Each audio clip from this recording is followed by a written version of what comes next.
பிரதமர் அவர்களே குறிப்பிட்டதை போல வந்தே மாதரம் என்ற இந்த முழக்கம் இந்திய விடுதலை போராட்டத்திற்கு ஆன்மாவாக அமைந்தது என்று குறிப்பிட்டார். உண்மைதான். இந்த ஒரு முழக்கம் மட்டுமல்ல, வந்தே மாதரம் என்ற முழக்கத்திற்கு இம்மி அளவும் குறைந்ததல்ல ஜெய் ஹிந்த் என்ற முழக்கம். ஜெய் ஹிந்த் என்ற முழக்கத்திற்கு துளி அளவும் சளைத்ததல்ல என்குலாப் ஜிந்தாபாத் என்ற முழக்கம். ஒவ்வொரு முழக்கத்திற்கும் பின்னாலும் லட்சக்கணக்கானவர்கள் திரண்டார்கள். தூக்கு கயிற்றை முத்தமிட்டவர்கள், துப்பாக்கி குண்டுக்கு நெஞ்சு காட்டியவர்கள், பீரங்கியின் வாயிலில் வைத்து சுட்டு தள்ளப்பட்டவர்கள், குதிரையின் காலடி குளம்பால் எத்தி உதைக்கப்பட்டவர்கள், ஜாலியன்வாலாபாக்கில் பொதுக்கூட்டம் கேட்டவர்கள், சிட்டகாங் ஆயுத கிடங்கை கொள்ளையடித்தவர்கள், தண்டிக்கு போய் உப்பு காய்ச்சியவர்கள், அதே போல தூத்துக்குடியில இருந்து கப்பல் ஓட்டியவர்கள் என்று ஒவ்வொரு முழக்கத்துக்கும் பின்னால் லட்சக்கணக்கானோர் திரண்டார்கள். அது சரி, நீங்கள் எந்த முழக்கத்துக்கு பின்னால் திரண்டீர்கள்? இந்த முழக்கங்கள் எல்லாம் யாருக்கு எதிராக எழுப்பப்பட்டதோ அவர்களுக்கு பின்னால் நீங்கள் இருந்தீர்கள். தப்பி தவறி விடுதலை போரில் பங்கெடுத்தால் கூட தவறி பங்கெடுத்து விட்டேன் என்று மன்னிப்பு கடிதம் எழுதி கொடுத்து விட்டு வெளியில் வந்தீர்கள்.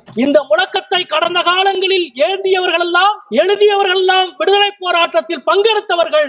ஆனால் அதற்கு எதிர் திசையில இருந்துவிட்டு நீங்கள் இன்றைக்கு இதை விவாதிக்க வேண்டும் என்று சொல்லுகிற பொழுதுதான் உங்களது அரசியல் பட்டவர்த்தனமாக இந்த தேசத்துக்கு முன்னால் விவாதிக்க வேண்டிய நேரம் இது என்பதை நான் இங்கே சுட்டிக்காட்ட கடமைப்பட்டிருக்கிறேன்.